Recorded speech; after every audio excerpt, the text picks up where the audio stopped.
Hi, everybody. My name is Donna Gorton. Welcome to my show, Willows Spend. We are going to be talking tonight about time slips, which is a really interesting topic. So I'm going to get into my group on Facebook here.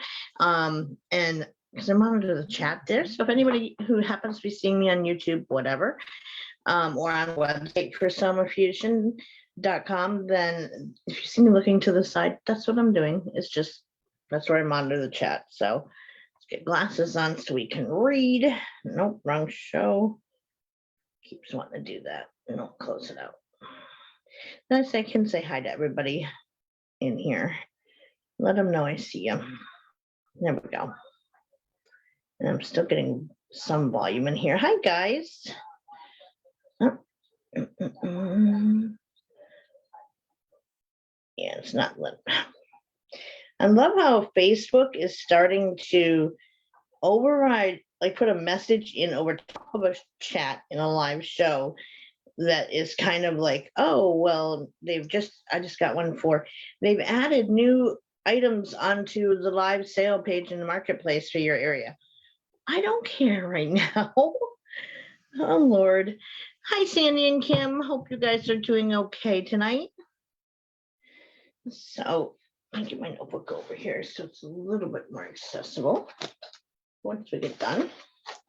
And let everybody come on in. Okay.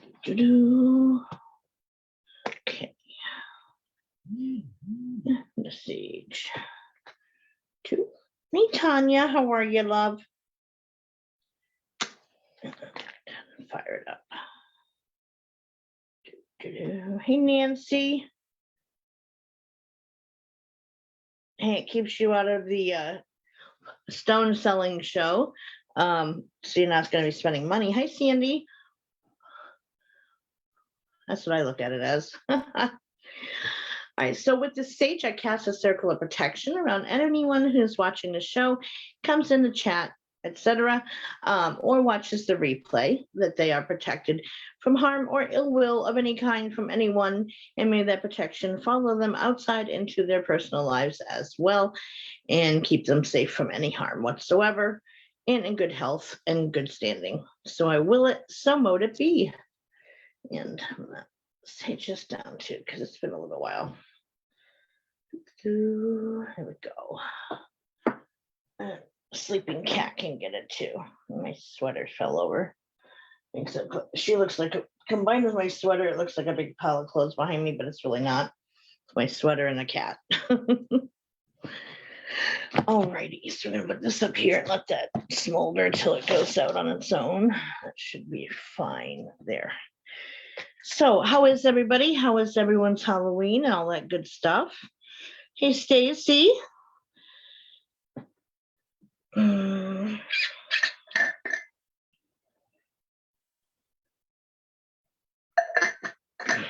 Let me guess, Stace, you were sharing the show into me in chat, in Messenger. If I had to guess. Yep. How did I know? Well, I can't go in there because I'm on the air here. I know you were just sharing it. I don't even know if they count chats or shares into Messenger anyway, but yes, please like and share the show. That's appreciated. So yeah, tonight we are going to be talking about time slips. Interesting topic, and I got a whole lot of case studies on it, like people's like stories and so forth. Didn't have even one trick-or-treater.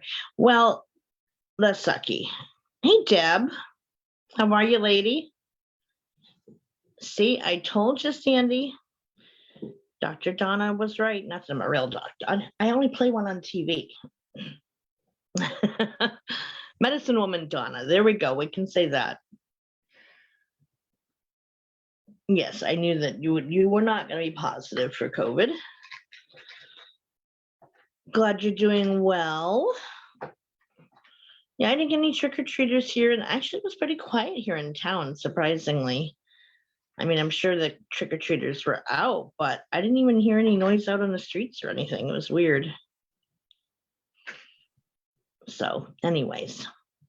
All right, so let's get this party started.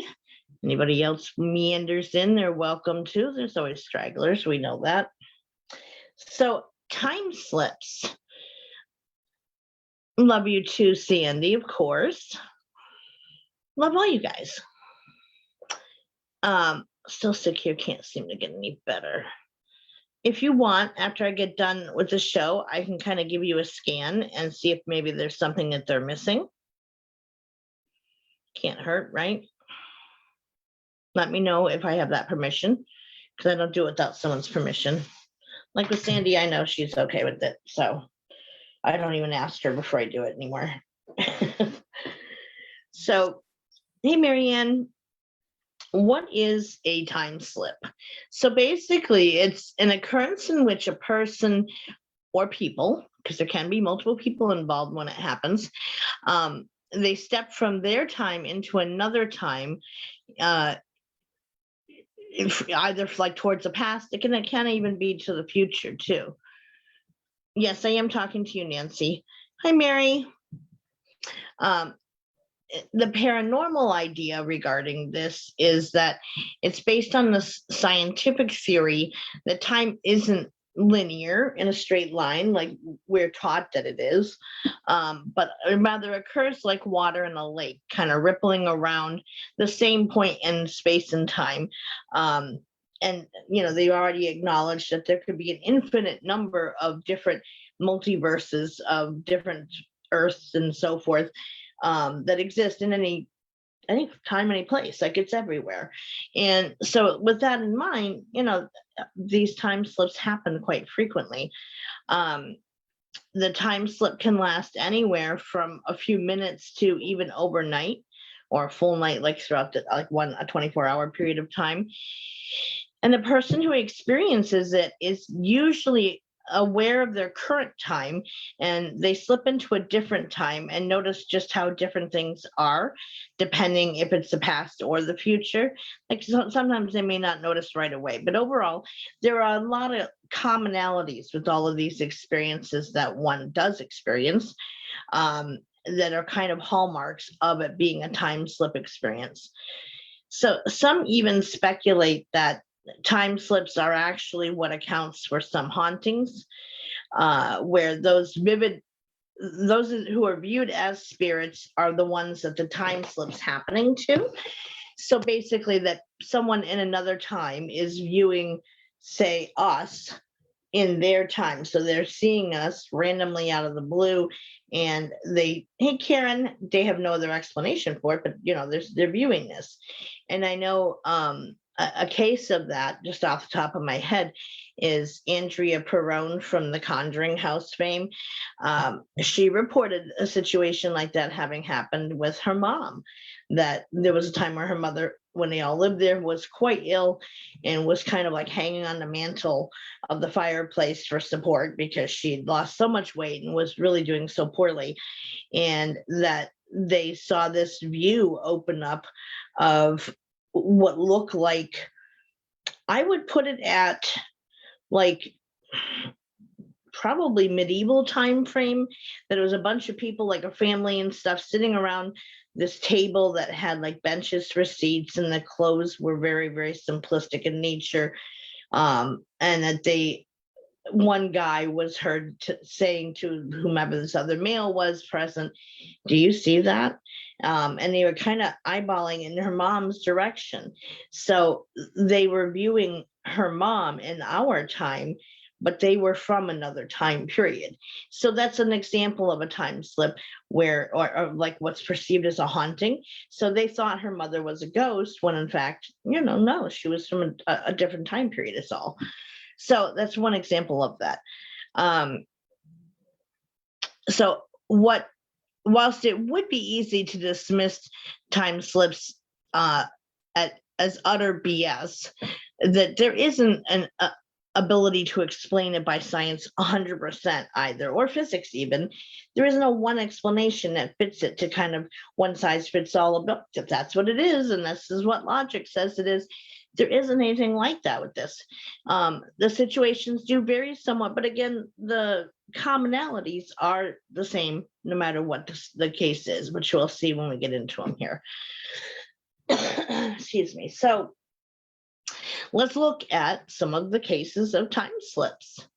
So, hey, Brenda, Anne Moberly and Frances, I think it's pronounced Jourdain. Now, remember these two ladies' names because they come into play again later in the research in another incident that happened.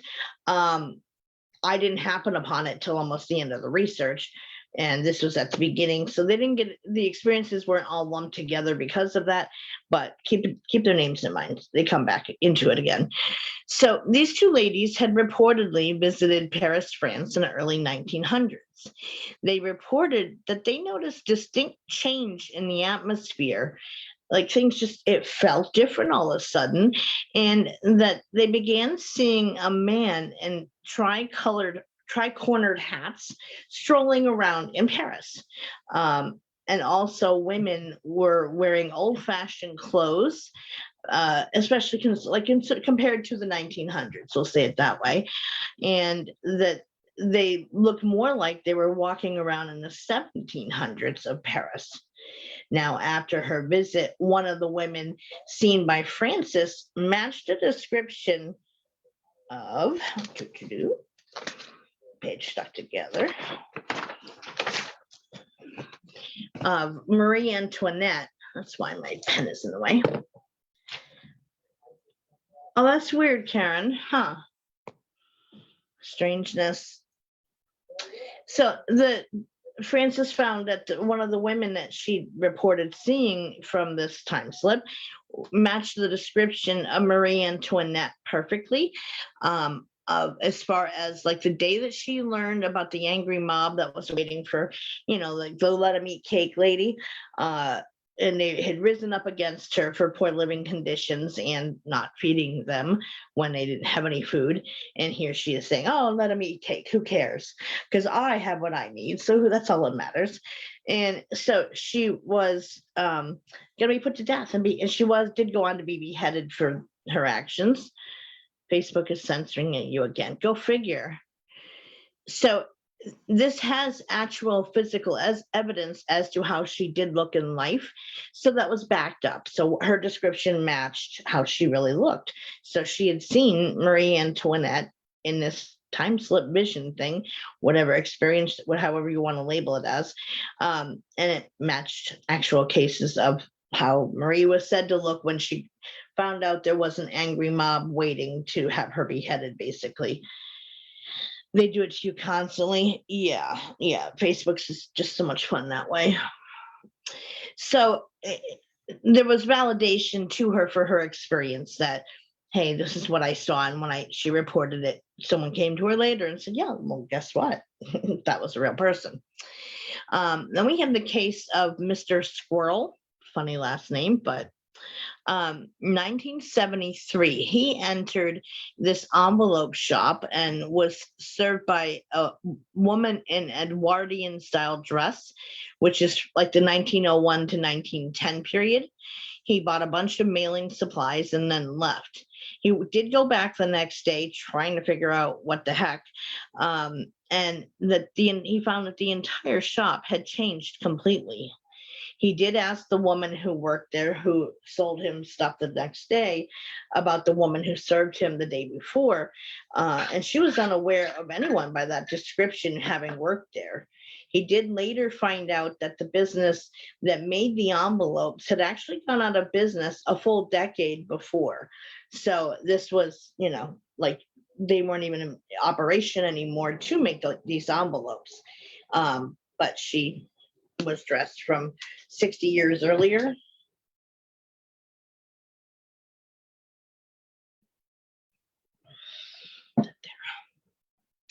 Then we have a case from 1979.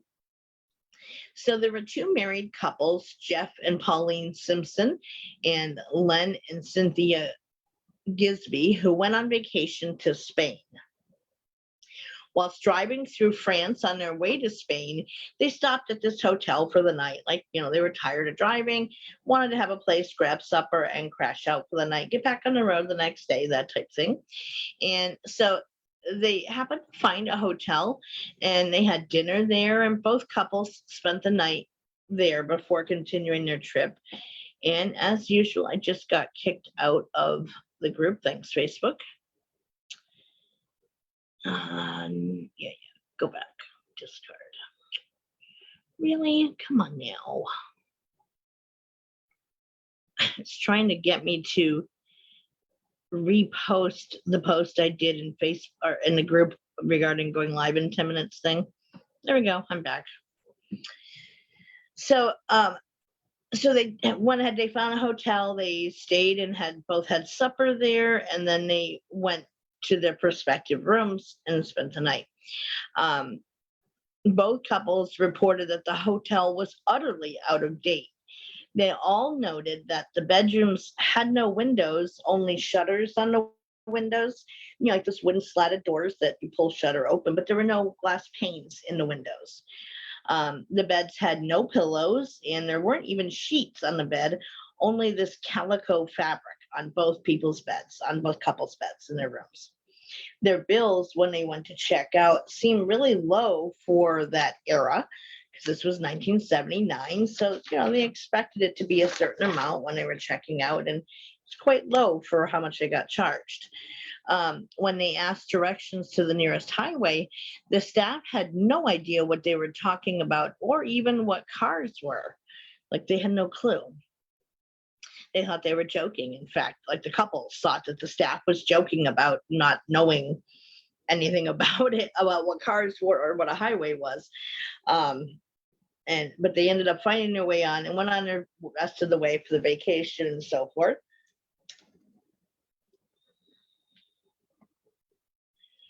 And then later, after they got back home, and this is back in the day where you had to develop your photos. Remember those days? It wasn't just digital pictures like they are now. So they were getting their pictures from the vacation developed, and they had taken several photos while at the hotel of their rooms, of the building, all that stuff, just kind of marking the journey basically. And they had all of the pictures that they had taken with the hotel in them were completely missing from the rolls of film. So it wasn't even that they didn't get developed. They weren't on the negative strips. They weren't even on that. Wonder how different the money looked. Yeah, I don't know. I mean, they didn't say anything about that in the story of it, but they just didn't even know what cars were. So it would have to be going back a ways. When they later happened to go back again on vacation, like the following year, they were making it kind of like an annual thing that they would go on vacation together. And I said, hey, let's go where we went before. It was great. And hey, you know what? That hotel we stayed at was really cheap and affordable. Let's go there again. It was all right. We dealt with it. So they went back again. And when they later returned, they sought out the same place, and they thought they maybe took the wrong road. The hotel was nowhere to be found. They followed the same route, and it was documented on their map, because I guess that, like a lot of people, when they're going to take a return trip somewhere, you mark it out on a map of where you're going, especially in the old days where you had a paper map in front of you. You'd kind of draw on it to show what routes you took. And, like they knew where this hotel should have been, and it wasn't there. So not only was it not showing up on the rolls of film that they took of all the photos they took while there at the hotel, the hotel was not in existence where it had been. So obviously from another place in time, they stepped into a time slip. So in an article that was titled Time Slip / Paranormal Experience, there was an author named, I could only find his last name listed. Bizarre, I know. It didn't give his first name. I don't know why. I looked for sure, didn't find it. So just said his name was Parker. So he described an incident that happened to him as a teenager. So he said that he was wandering around his aunt and uncle's motel / restaurant and playing in the woods that were nearby when he was bored. So he was a teenager, and that they didn't have any buildings in the woods at all. It was strictly just a patch of woods. and he went to hang out and play. And he came upon a cabin with several nearly naked African-American children running around and being supervised by their mom, who he said was dressed in an outdated clothes of a full turban and head wrap and a long dress. Thank you for all the hearts and caring. And he left and then returned to try to find the cabin again a few days later, and it was nowhere to be found. Now, this kind of sounds like back in the days of like a slave dwelling, is what it sounds like to me. But what was it? Did it say the year? It did not say the year, but I believe, he was a teenager back in the 70s or 80s anyway, is when this was supposed to have happened. So again, no building in sight. He didn't find any signs of it whatsoever. There were no children, no mother outside supervising, nothing, all gone, just the woods as they were supposed to be. So I think it's kind of describing like a slave dwelling of some kind with its mother and children there. So we move on to Bold Street, Liverpool, England. Now, there's been several reports in and around this area in Liverpool. And some people consider it to be a possible time vortex or a place that's especially sensitive to fluctuations in time, perhaps from an electromagnetic field disturbance of some kind. And we've talked about some of this before, that there's several spots on Earth that are thought to be time vortexes that are kind of like, I guess there's supposed to be like 12 spots total, but kind of like the triangles show that we did recently that talked about the different triangles worldwide, that those are some of those places where there can be vortices that exist, that kind of like a portal where they're jumping into and disappearing and never to be seen or heard from again. And also possibly accounting for some of the 411 David Paulides, I always mispronounce his last name. His book, The 411 Stuff. Let's do the time warp again, right? And his, like some of those 411 missing cases, just kind of speculated, is that why they're happening? Because there's no signs of these people ever seen or found again, or they're found a great distance away from where they started at when they disappeared, and or on a trail like that had been searched 10,000 times already, and they show up there 2 weeks later and they know that it's been searched before and nothing was there, and suddenly the person or their body is there. So, hi Shannon. So there's thought to be 12 of these spots globally and along the oceans that are thought to be time vortices would be the correct plural. They're also called Devil's Corners, quote unquote, like the Bermuda Triangle and Japan's Devil's Sea. And it's thought that the barriers between the time differences are thought to be like extremely fluid. And that's why so many planes and vessels disappeared there. So time travel experiences in some of these places. One thing that lends credence to all of these stories of time slips is that they all have the same layout from experience to experience. So like initially they feel like something is wrong. Like just, it doesn't feel right when they, they're going wherever they're going, and something they just suddenly notice is different. Some mention seeing like an odd fog or mist in the air before they travel elsewhere, usually which is involving the past. Others report feeling just really uneasy and just not right before it happens. And the length of the time slips can vary. So we have one case, like I mentioned, Liverpool, England. David Hale is this case, and David Hale in 1988 in Rutherfordton. Actually, sorry, this one's in North Carolina. Rutherfordton, North Carolina. David Hale was out of work and looking for a job, and he got a list of possibilities from his unemployment office and went on the search to try to track this down and to go looking up, to have an interview. So in pursuing one of these leads, he found himself lost and driving down a dirt road with absolutely no idea where he was. He wasn't even sure how he got onto the dirt road from where he had been. Like he just, hey, suddenly I'm on a dirt road, what the hell? All he could see were open fields on his left and woods on his right. And a couple hundred yards ahead, he sees a left turn in the road. And as he gets closer, he saw that the left then turned back to the right again. So kind of like a corner, I'm guessing, is how I'm visualizing it.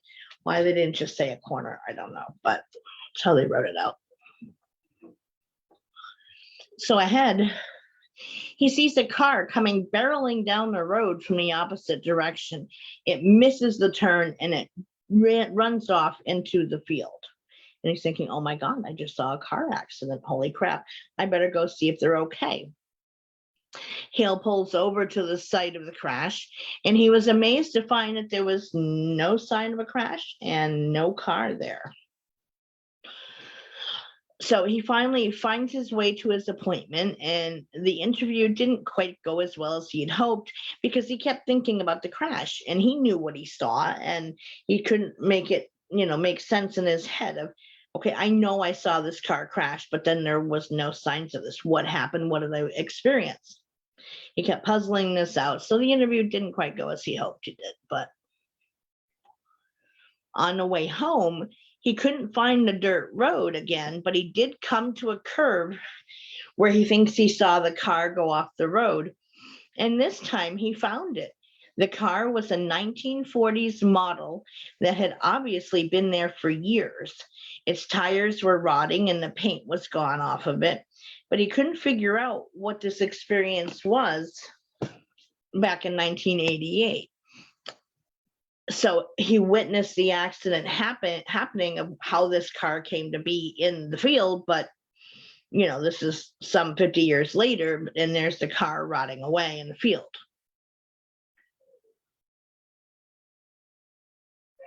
And I'm surprised that he came up on it because he said he couldn't find the same dirt road, but he did see the corner up ahead where the turn where the car came barreling down and off into the field, and that part of it matched up. So that's his only explanation.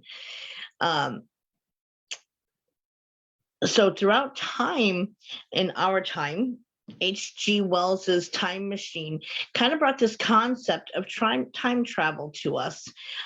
Doctor Who has had an entire subject of this made into a TV show that's been long running pretty much most of our lives. Anyway, I remember it being on when I was a kid and watching it, and they just kind of keep making a new Doctor Who for it to update it, but it continues today and still quite popular and has a whole culture following it.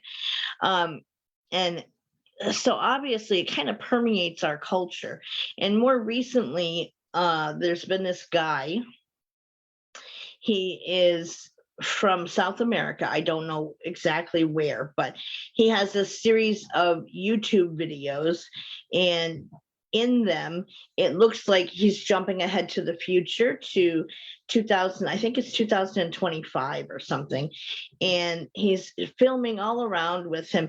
Nobody has been able to explain these away yet, as of yet, or come up with a valid explanation that kind of solves the riddle of what's going on, or if it's a hoax or of some kind. That's pretty elaborate. I've seen a lot of these videos as well. And he's walking, he shows him walking around, and he'll be talking in chat, and people will say, oh, well, what about the police station? So he'll go there, and there is no people present anywhere he goes. It almost looks like he's kind of like in a Langoliers situation from the Stephen King book, where they were kind of beating time, and that time hadn't caught up with them. It's kind of like that is what it very much reminds me of, because all the lights are still on, the power is running everywhere, but there are no people visible in any of his videos, on the streets, in any buildings, driving cars, none of that, nothing. There is no other person is around in any of these videos. So that's where it's kind of question of, would he be able to edit things to that degree to make it that realistic, to where even like in the background of things, there's nothing moving of any people besides him filming. It shows him like walking into a hospital, even in off limit areas to the average person, and there's nobody present at all.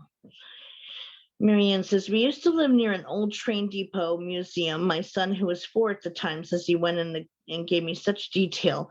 The old clothes, cows in the field. He's 35 now, and it bothers him. A tall man dressed in black with hood and corner. Interesting. So he kind of has even tried to kind of test out the theory to prove that it's him. So on the video, he will say, leave, I don't know, a key or something hidden in this one spot.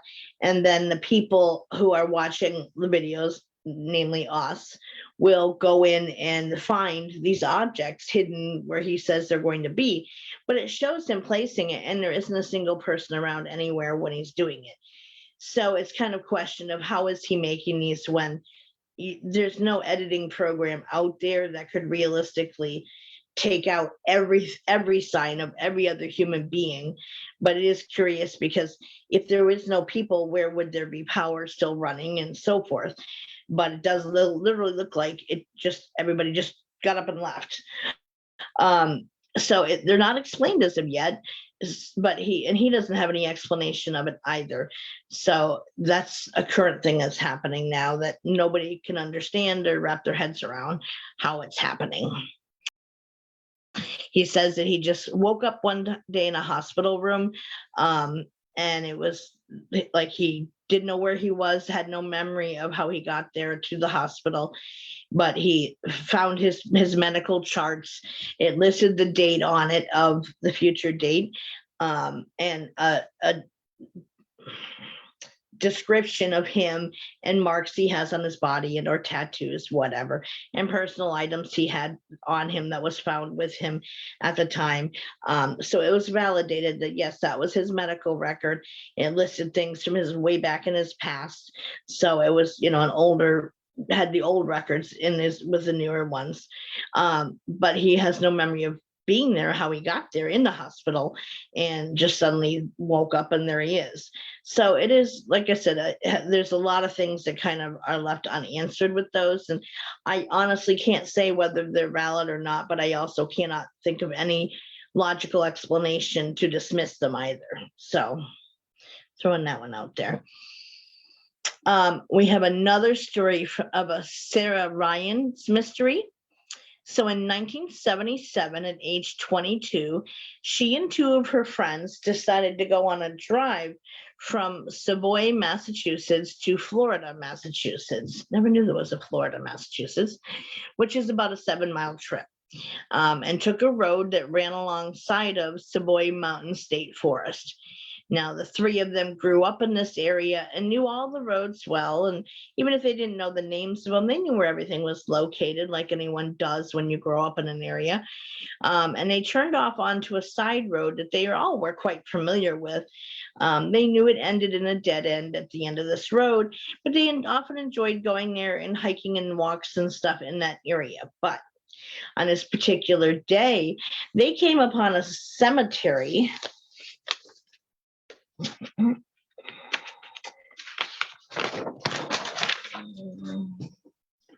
that was surrounded by this huge fence, really tall fence. There were no roads leading in or out of it, or no signs that anyone had ever visited it even. None of them had ever seen the cemetery there before. They all agreed on that like, what the hell is this? This isn't supposed to be here. It's never been here before. We would know. They were familiar enough with the road. You're not going to build a cemetery overnight like that. So they looked through the locked gate, which was well locked, and it looked like it was well tended to. However, there was no signs of any modern equipment anywhere, or any storage sheds for such equipment anywhere that would be a reason why it or how it got well maintained. But the grass was all nice and trimmed, and the grave sites were all clean and so forth. So it was a well tended to cemetery, but no one was there. There was no caregiver wandering around. There was no signs of any lawnmower or anything else anywhere, or a building you might keep such things in. Just nothing, and no way in. So once they realized that they were unable to enter, they went ahead and returned home. They returned the next day with two more of their friends. So now there are 5 of them. And again, Sarah drove the car like she did the day before. And when they got to the area that they'd seen the cemetery before, guess what? It wasn't there. So years passed, jump ahead, 25 years later, in fact, and Sarah was at home and relayed this strange story about this cemetery that they all had found and come up upon to her now son-in-law. So she went on and had, at least one child anyway, who was now old enough to be married herself. So, she's now would be 46. And he reported that 10 years earlier, he and a few others used to ride dirt bikes in the same location. And he said one day he came out of a clearing in the woods and nearly had crashed into the wall of the cemetery, how it's fenced in. He nearly ran into that in coming out of the woods while riding his dirt bike that had always been open land there before. So he could just kind of keep going, come out of the woods, cross the road, and then keep going into open land. And he nearly ran into the wall of the cemetery. And he said there was, though, the only difference that there was a path inside to it this time that the girls didn't see when they had gone before. So just like Sarah and her friends, the next day he and his friends returned to look for the cemetery that they'd all seen back then, and that they had gotten out to the site. And again, no cemetery was present.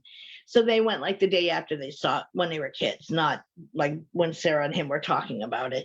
But they encountered the exact same thing, that there was a cemetery present, and the next day it was gone. So pretty odd. And that someone else experienced it unrelated until many years later. Of course, he became her son-in-law, but they didn't obviously know each other back in Sarah's youth. He would have been just being born, back then, never mind being buddies with her or whatever. So 2 separate people experienced the exact same vision, if you will, of the cemetery that then disappeared. So then we go into 10 other cases of different time slips.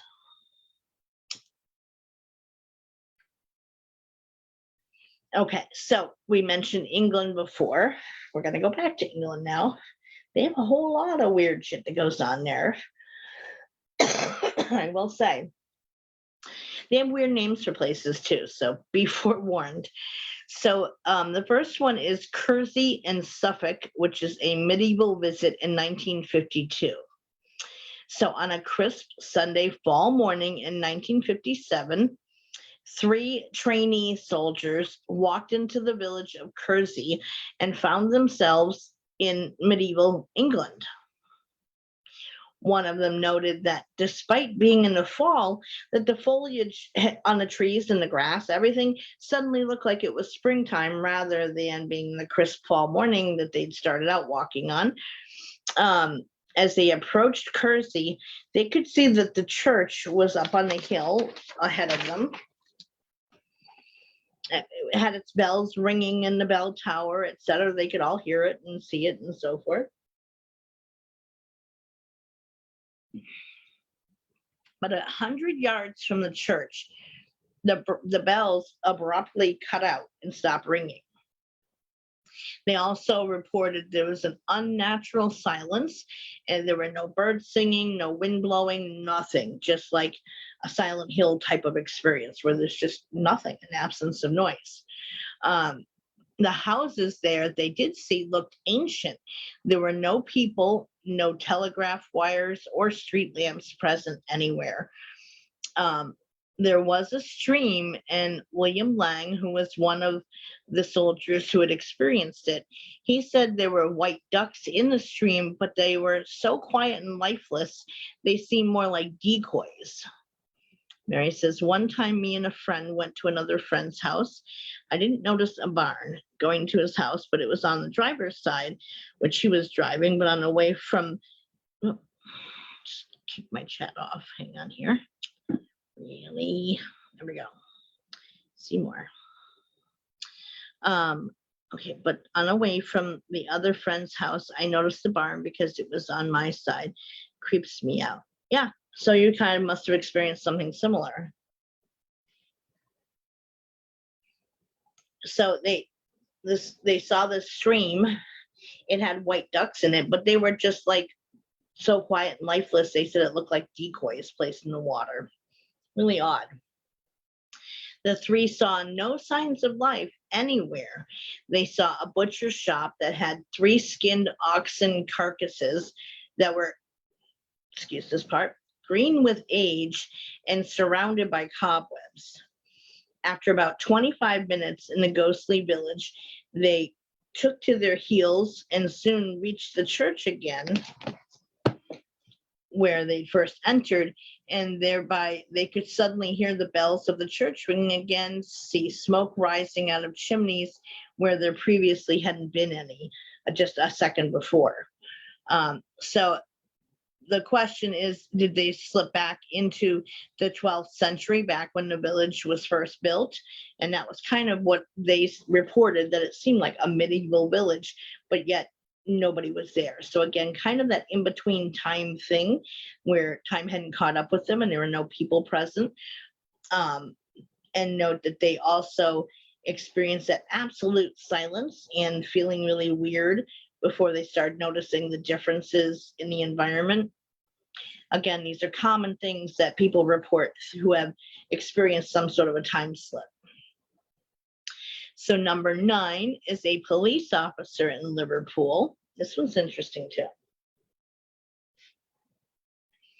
So for some reason, both Suffolk and Liverpool, England, have reported a higher number of time slips in them than some other locations would, or the average location does. So again, is it a vortices of some kind there present? Yeah, maybe. So on July 7th, 1996, a little more recent, there was an off-duty cop named Frank, and he was planning to go to Dylan's bookshop to meet with his wife. On his way there, he was nearly hit by a small 1950s style van with Kaplan's printed on the side. The van driver sounded his horn at Frank as it happened, so there was sound during this time. Frank realized that he was in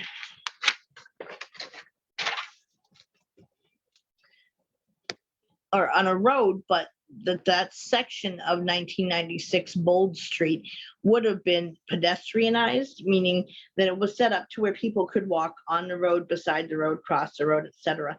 And none of that was present when he had this experience with the van. So across the road, Dylan's had turned into, quote, crypts, which was, and people were dressed like it was back in the 1940s or 50s style of clothes. He followed a girl who was dressed in modern clothes into the shop, and then the shop ended up changing back into Dylan's, but the modern girl, quote unquote, complained to Frank about the change, thought it was like, what the hell just happened? So this case is interesting because Frank is a cop, and they are taught to be observant of details, as well as a clear interaction between the 1940s and 50s van driven with Frank and this girl who was unrelated to Frank. And they both, were from a more current time, experiencing this difference in the shop and the environment, and she was dressed modernly, but she knew something was wrong as well. So somebody else kind of jumped into this time slip with him who he'd never met before. So later, people did confirm that in the 1950s, Dylan's bookstore had been a place called Cripps, which is what was printed on, like Kaplan's Cripps, was a butcher shop back in the day, but it was a delivery store of some kind. But anyways, it was confirmed that it had been this shop that they briefly stepped into when it was supposed to be a bookstore. So that part, it was confirmed that it did actually exist in that time period of the 50s as this other place. Number 8 is watching baseball from the past. So in the early 1920s, a boy and a girl, Robbie and Ann, in Flackton, Arkansas, walked through the quiet town one Sunday afternoon when everyone else was at the baseball game. They were kind of taking their time getting there, basically. So they decided to take a shortcut through a pine wood, they called it, and came to a stream that they'd never seen before. After crossing it, they were met by a completely unfamiliar countryside. All of the scrubby undergrowth were gone. All the pine trees were gone. They reported the same kind of eerie silence that those soldiers had back in 1957. They walked on hand in hand, and all the vegetation around them looked completely different. Off in the distance, they saw the baseball diamond and proceeded to watch the game as they were supposed to have done until it ended, and then they recrossed the unfamiliar stream. And when they looked back over their shoulders, the quote dream world, they called it, had vanished, and all was back to normal again. All the surrounding area was the same as it's supposed to be. All of the vegetation, trees, brush, all that stuff was how it was meant to be originally, but they experienced it from some other different time. Now, I do find it interesting that there was still a baseball game going on, but we don't know from when. Hi, Sandy. Number 7 is 5 Lost Hours. In her book, Time Storms, Jenny Randall gives the 1973 account of Paul, who was at that time in 1973, he was age 21. So about 2 a.m., while he was driving home from a dance, he happened to pass through the English Midlands village of Little Houghton. Just after passing the church clock, he lost all sense of time. Suddenly, he found himself on foot at Brougham, or Bromham, I'm not sure how that one's said, many miles away from where he had originally been walking. His car was gone. He'd been driving before, and he was all soaking wet, but it wasn't raining at all, and it was now 7 a.m. The last time he saw the time, it was 2 a.m. He lost 5 hours of time. His friend helped him find his missing car, which was found in a muddy field near Turvey. I told you there's some odd names, about 15 minutes away from Little Houghton. The gate into the field was locked, and there was no tire tracks into the mud. So, I mean, it rains a lot in England, and so, but there were no signs of his car, how it got in there, because the gate into the field was locked, and there were no muddy tire tracks showing he had driven in there. Some might argue that Paul had a blackout, but many similar experiences have been reported, including one by a name Paul Rainbow, who had one in Little Houghton back in 1988. So he had been riding a motorcycle which suddenly failed.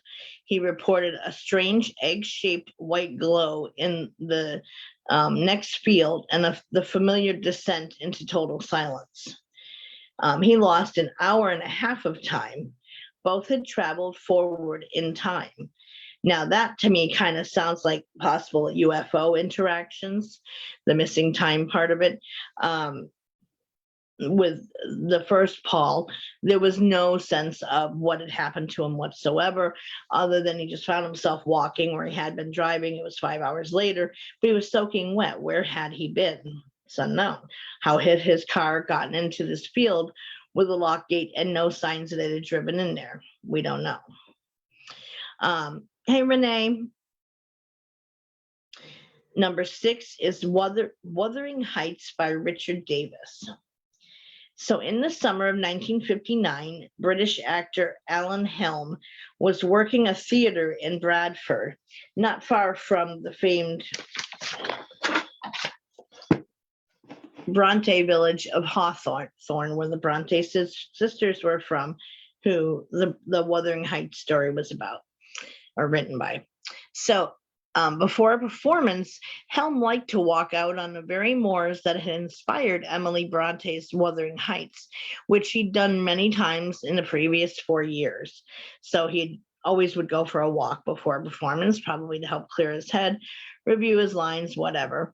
So one day he reached this ruin known as Top Within's around lunchtime.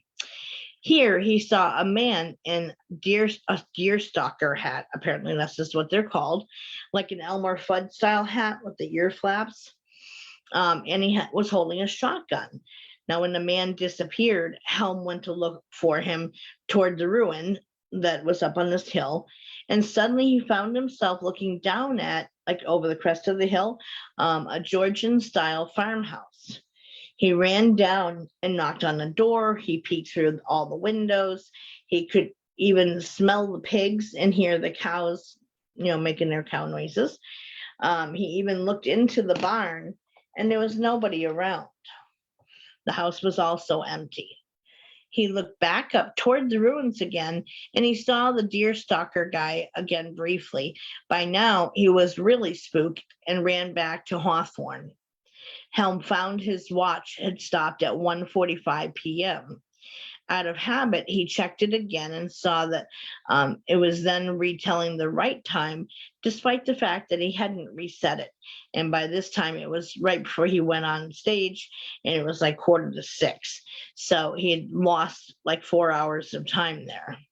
And his watch reset itself, which he didn't. I guess he had one of those old style Timexes that you'd have to wind it up to keep it running, to charge the battery or whatever, and or to set the time correctly. And it was done for him, apparently.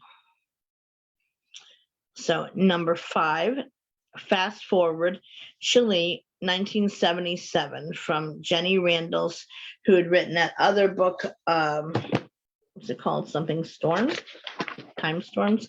Time Storms. So she's the same woman. It was like included from that book, I guess.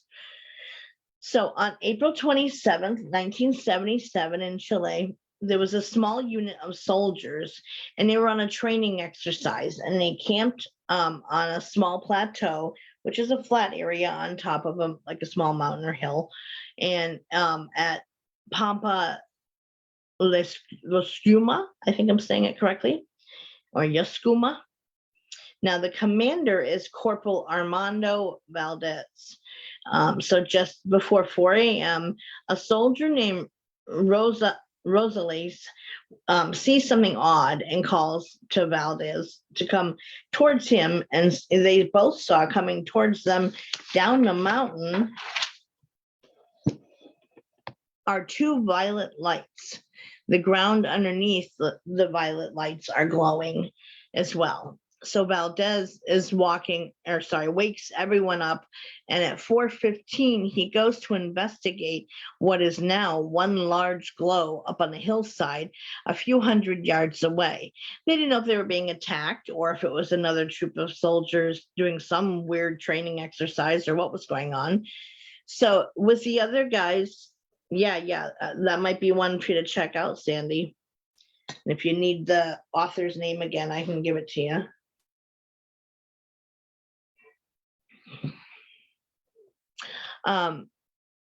So by this time, the light is a few hundred yards away.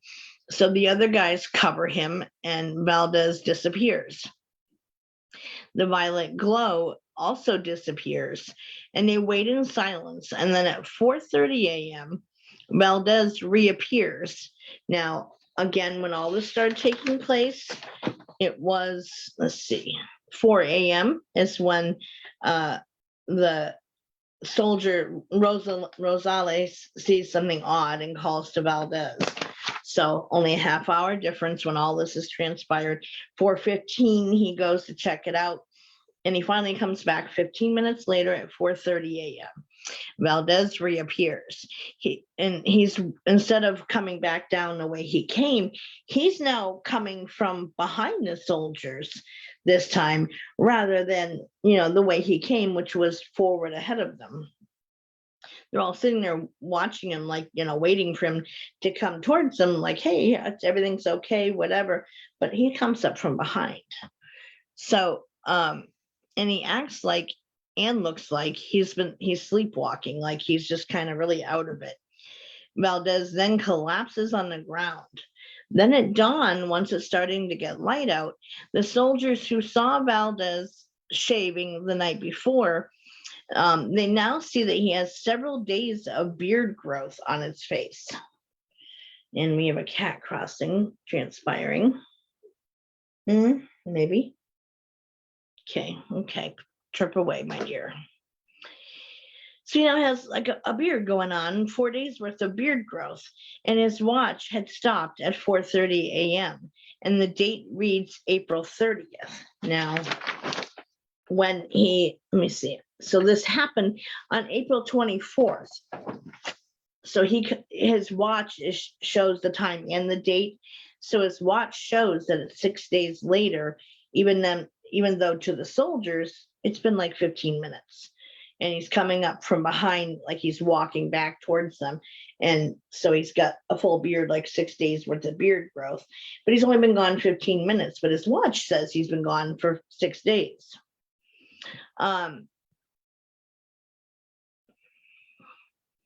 So Valdez had severe memory loss, very poor coordination, which is commonly reported by people, and it can last up to several days long. So I'm gonna have that over. We don't want to give you guys a startle. CIA agents who later interviewed Valdez found him convincing and consistent. So was this a UFO? Hey, Lori. It's unclear whether it was a UFO or not. But again, the time slip of kind of into the future of 6 days by his watch, but by his other fellow soldiers, it'd been 15 minutes. Pretty weird. So number 4 is Phantom Horses of Rougham in Suffolk. And this story is from Andrew Mackenzie. So he reported that there was a Miss Ruth Wynne or Wine, I think her name is Wynne, in Suffolk, and she was a teacher in 1926 and took a walk toward the next village of Bradfield, St. George, with a female student coming with her. And quite close to the church, they came upon these really high walls with wrought iron gates of this grand Georgian house. Apparently, this must be really common over in England to see the Georgian style house. They didn't repeat the walk again until the following spring, but they found that the house had totally vanished, gone. But it was this beautiful, like 3-story tall, grand house with this, fenced in. What they could see through the fence looked amazing with the yards and so forth, but it wasn't there. Yeah, a big chunk of it. Yeah, Lori. We started at 8 o'clock, but you make it when you make it, right? So the next one kind of ties into this. So on a June day around 1912, so her story happened in, let's see, 1926. So this boy's story actually took place before hers. On a June day around 1912, a young boy named James Cobold was helping the Rougham butcher, George Waylett, with deliveries with a pony and a cart. As they drove along Kingshall Street, the air suddenly turned cold, they reported, and it was a sudden whoosh sound. The pony reared up, terrified, and threw the butcher from the cart. For just seconds, there appeared a 3-story Georgian-style house with a garden and an elaborate flower beds with it, and then mist shrouded it, and it was gone. Waylett reportedly jumped up, yelling, "That bloody house! That's the 3rd time I've seen it, and I'm not happy." Yeah, we see you, Lori. You're commenting. So apparently this had happened to this guy 3 other times where this mystery house has popped in and popped out unexpectedly. And it's the same house that the teacher saw about 15 years later with her student, this grand Georgian style house. So if you remember at the very beginning of the show, the Anne Moberly with Paris and Marie Antoinette lady. So she, in another printing, she later recounts as how they were approaching woods on the grounds of the Versailles. Yep, kitty crossing. So this is on, yep, we do. So this, again, Versailles, August 10th, 1901. There were 2 Oxford young men, along with Eleanor Jourdain and Charlotte Ann Moberly from the beginning of the story. And they had visited Versailles. And Moberly relates later how they were approaching woods that were on the ground, and quote, everything suddenly looked unnatural. The trees were flat and lifeless, like a,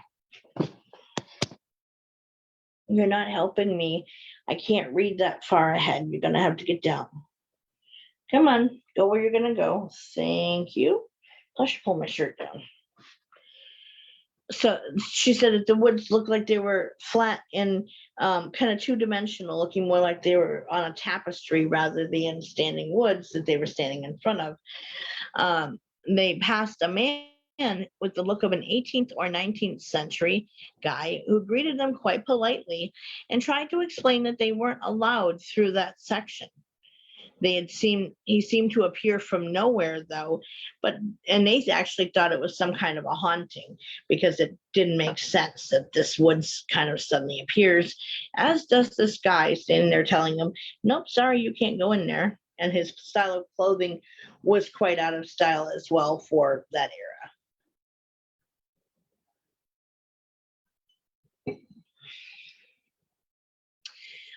Jourdain made another visit on January 2nd of 1902. Just after crossing a bridge, she was gripped with the same oppressive unreality after seeing people in old-fashioned clothes, and had heard the sound of a silk dress ruffling behind her. But she looked and there wasn't anybody there, but she was hearing this noise of like she was surrounded by people moving around. And I mean, especially from that era, women had, bigger dresses and things, and the common fabrics made noises. And so she heard like that ruffling sound. And although she was still alone, she reported feeling people jostling past her, like in a crowd from behind. Excuse me. She heard the words, Monsieur et Madame, close to her ear, and the faint sounds of a band that was playing. She later learned that the band had performed actually the day before she was there. So again, another time slip. It was almost as if the energy of all those people were bustling over the bridge, perhaps leaving from the event, whatever. And the band, she heard the band playing, but that was the day before they played. So number 2 is Armies of the Dead.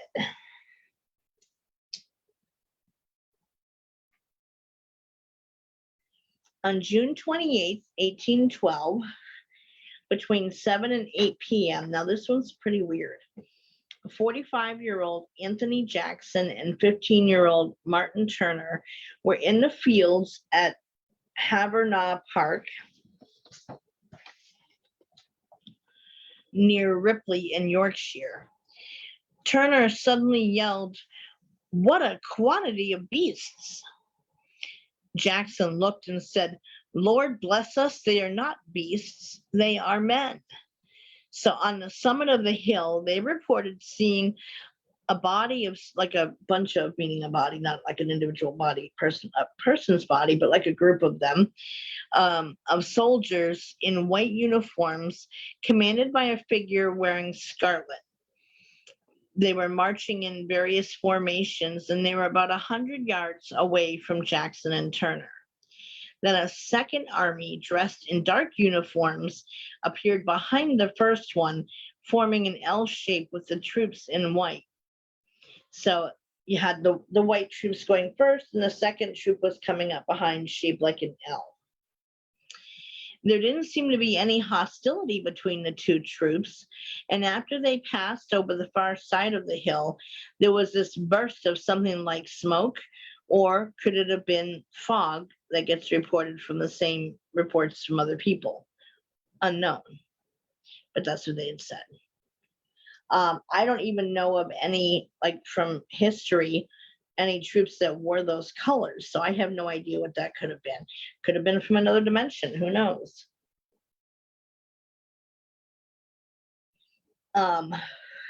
Number 9 was called A Fairy in the 17th Century England. Now, some of these cases do resemble hauntings, and sometimes slips do involve fairies.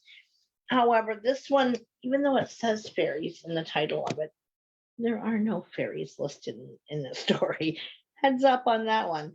I kept looking for it and waiting for it and figuring, oh, this will kind of play into the book we're reading on Little People. The event kind of does, however, there's no like verifiable fairies in there. So anyways, heads up on that one. So around 1634 is a report of a man who was riding home past a hill called Black Downs near Taunton in Somerset. He saw on the side of the hill a great company of people assembled for what he likened to a country fair. There were, quote, pewters, shoemakers, peddlers with all kinds of trinkets, fruit and drink booths, and he realized it was the wrong time of year for that kind of a fair to be happening, but he rode closer for a better look.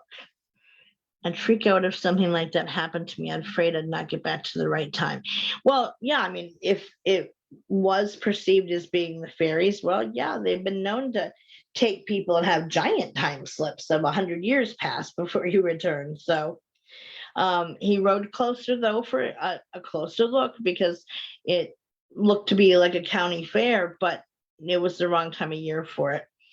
So he reportedly found himself in pain, and he wait a minute, did I skip a paragraph? I did, sorry. So he reports having them quite in view when he approaches, but when he enters the area, he wasn't able to discern anything at all. It only seemed to be crowded, and the rest seemed to be invisible. Once he moved away a little distance, he then saw it again as he had before. So it was like while he was in the middle of it, it was almost like he was perceiving it like the Moberly story of being jostled by a bunch of people, but nobody was visible there. But then once he moved back away from it again, he saw the whole thing in all its full detail. So he reportedly found himself in pain, and he hurried home and ended up with lameness along one whole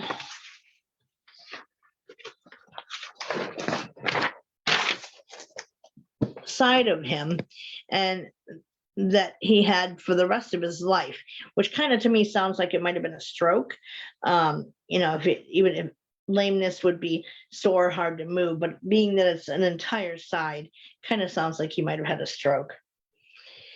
His report was similar to Jourdain's of the jostling crowd and unseen people, but the only difference is she didn't move away from the area to see if she could see anybody there, and he did. So, but other than that, the sensations reported sound the same.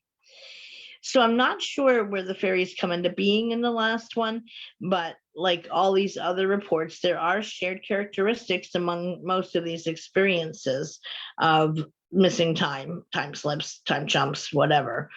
So that's, there you have it basically. And I mean, I'm sure there's plenty more stories out there of people who have experienced time slips. So what do you guys think they are? Are we looking at UFOs? Are we looking at interdimensional jumps? Are we looking at windows opening up to another time period, or a completely different place with similar elements to ours, but not quite the same? Or is it kind of like the Langoliers where they were beating time? They get there before time catches up, And so there are no people around and it's just empty space, but everything looks like it's up and running. There's just nobody present. Is it something like that? That there's somehow in between time? But then you also have missing time cases. So you got abductions and dimensions. I mean, I think some of these cases very definitely sound like abductions, like with that soldier Valdez, where on his watch, he shows that 6 days have passed by his watch, keeping, the old fashioned watches had a little window with the date in it next to the clock that showed the time. And it only, he had a full beard where only 15 minutes had passed to the soldiers. Combination of things. But Nancy, do you think that they are separate events, like unrelated, or that they are somehow tied together that we haven't figured out yet?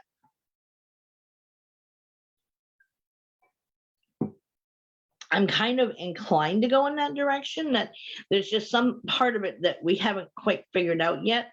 But in other ways, it seems like either they jumped into a different dimension or somehow jumped ahead on the timeline, because of that instance of that guy. He turned up and that sounds like an alien abduction, to where his car is sitting in the middle of the field with no tire tracks going in or out and the gates locked, and he's soaking wet when it's not raining in his own environment. And he's missing time. He lost 5 hours of time in that case. But then there's others where it seems like they're looking at a window from the past on something that, like, where they were describing having seen Marie Antoinette. That was back from the French Revolution, or before that time.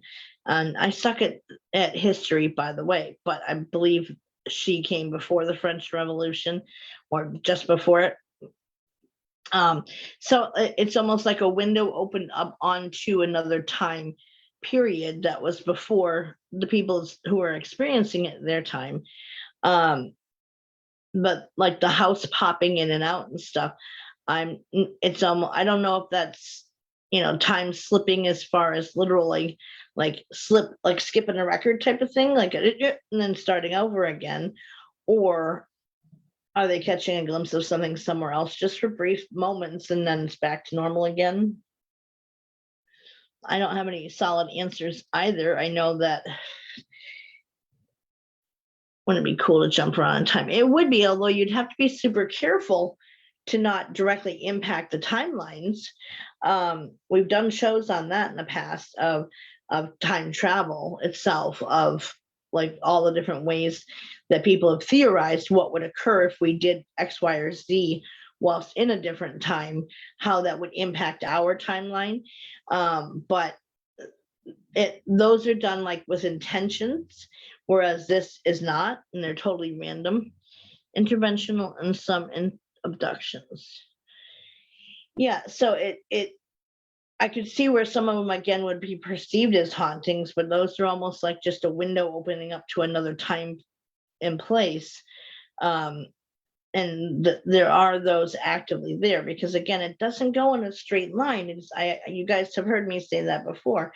Time is fluid, and they're like, science likens it to ripples in a lake, that they're just always in motion and moving around. So interdimensional.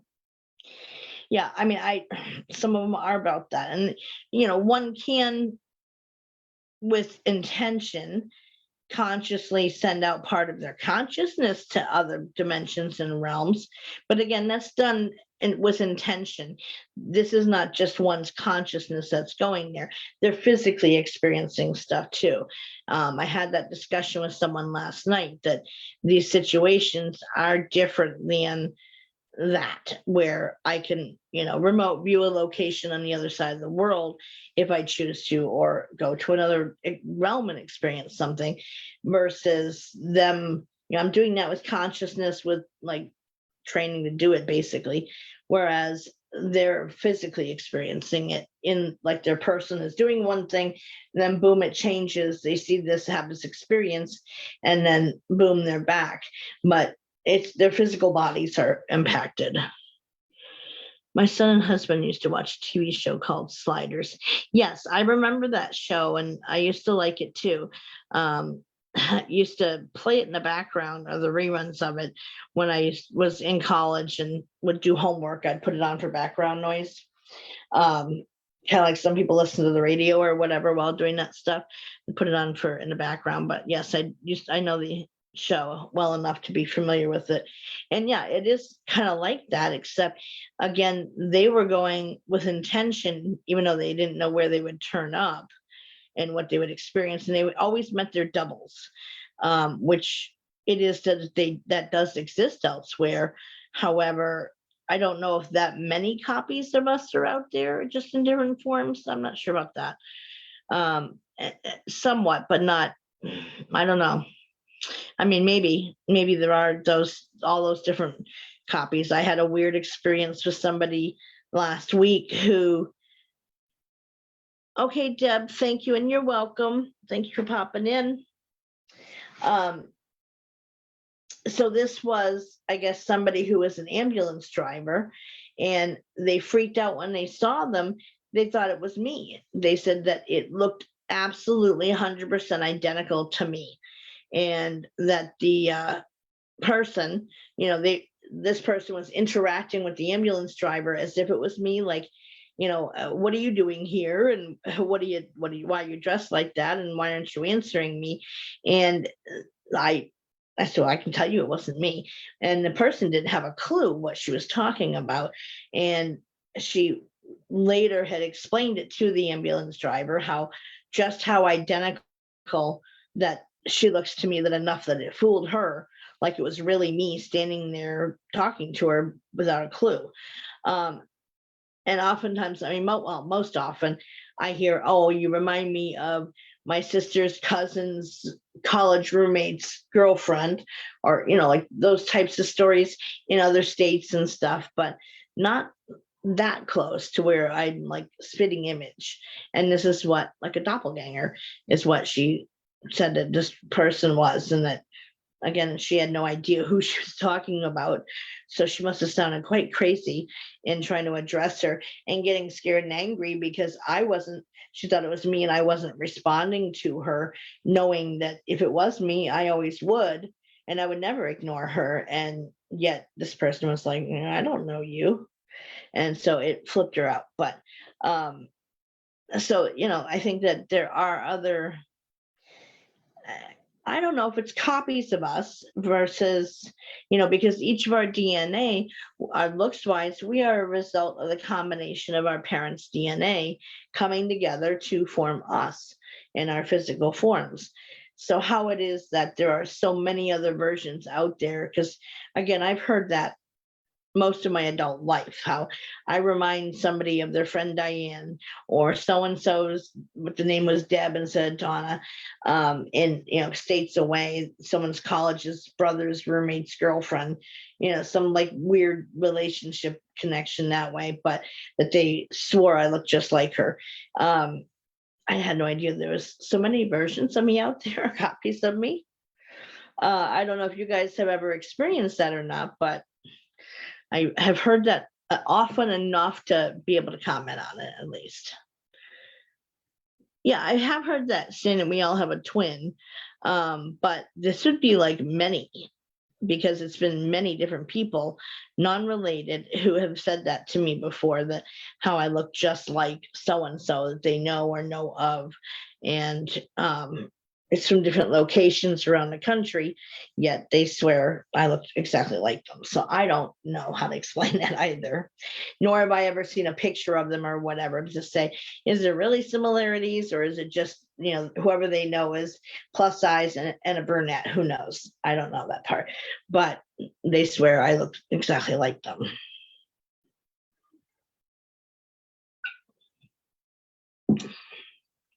So anyway, there you have it on time slips. And I actually went 7 pages past what I normally do for a show, and you guys have been quiet tonight. My sister said she saw me at a flea market, and I said it wasn't me. Yeah, and I know that Karen has related a story too of like a doppelganger she has locally to her, where, well, in Colorado, where she moved from. I don't know. I can't explain it of why it happens in our realm. I know that as far as doppelgangers elsewhere, yes, and I totally understand the explanation of that.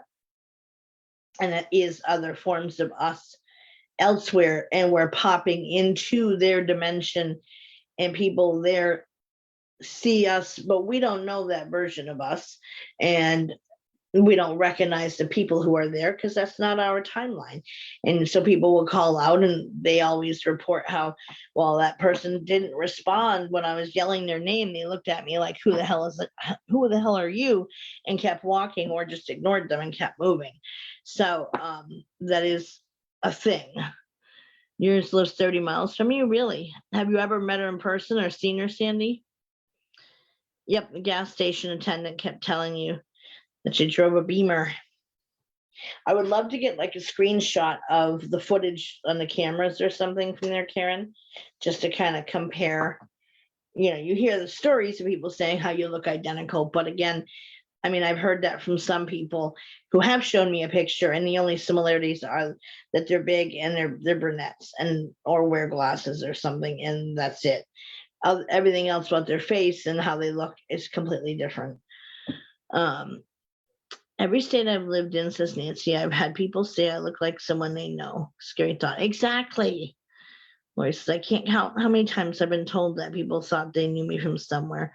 So I'm not alone, at least. That's good, because I have had like a ton of that. And it's like, again, I don't ever see pictures to show a comparison. Well, once I have. I know Sandy showed me a picture of her sister, who she said I remind her of, but like beyond that, I never know what the person looks like that they're claiming looks like me.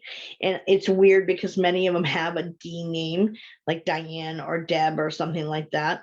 And that they will, if I continue interacting with them for whatever reason, they will continuously call me by that name, and I just stop correcting them after a while, and I'll answer to it just to make it easier.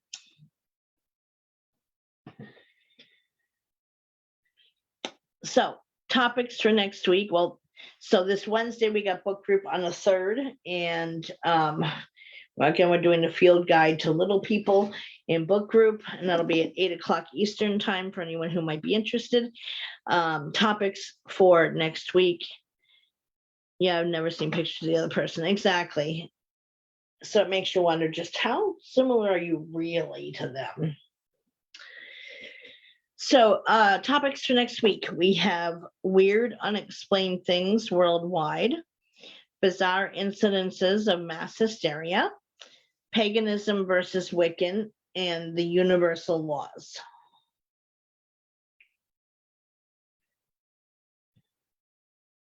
Weird and unexplained things worldwide, bizarre incidences of mass hysteria, paganism versus Wiccan, or the universal laws, unless y'all have a topic you want me to add to it.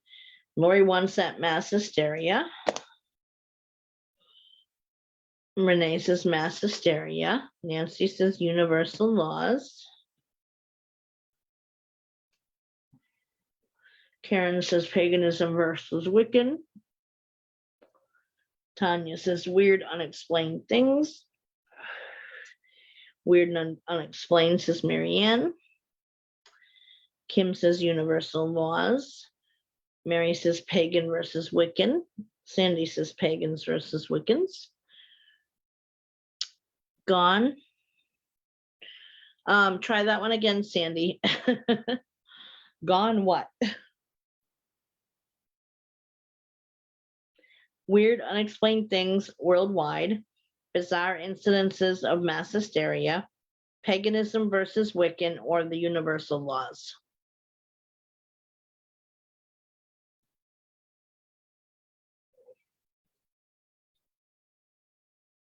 Gonzo? Maybe. Oh, Faith, we're just wrapping up, sweets. Pagan versus Wiccan. Gotcha. Okay. So we got 5, 6, 7, 8, 9, 10, 11. Yep, that matches. So Faith, if you'd like to vote, you're welcome to. even though you missed the show, but you can still vote. I don't care. Up to you. Stacy hasn't voted, but I think I know where she is. But then she'll pop in and say, no, I'm here.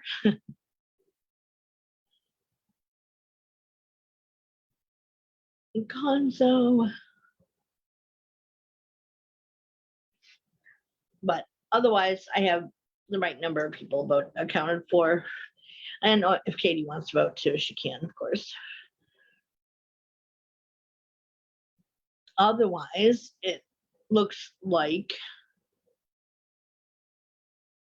darn it, what, Lori?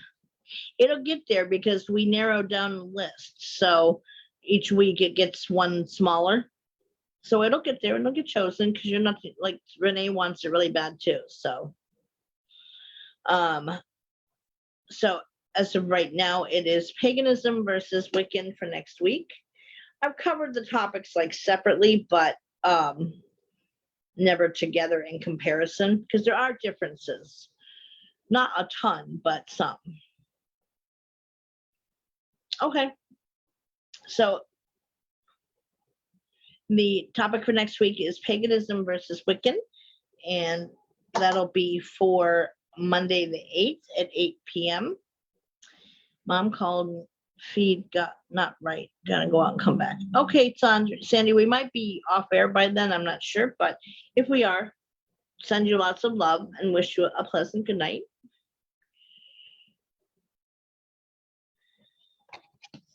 So that'll be it for next week then, for the paganism versus Wiccans topic. And then book group Wednesday night. Not much over here. It's fine. I'm still not used to Jake not being there occupying that space, and that I can set things there beside me now, and I'll go to that I stop myself out of habit of he's there taking up all that room. And then it's like, oh yeah, I can put it there. Definitely much love to all. And so I hope everyone has a blessed and wonderful rest of the night. And the rest of you who are interested, I will see for book group on Wednesday night as usual. Have a lovely evening, guys. Lots of love. Thank you all for coming as always. Good night, everybody.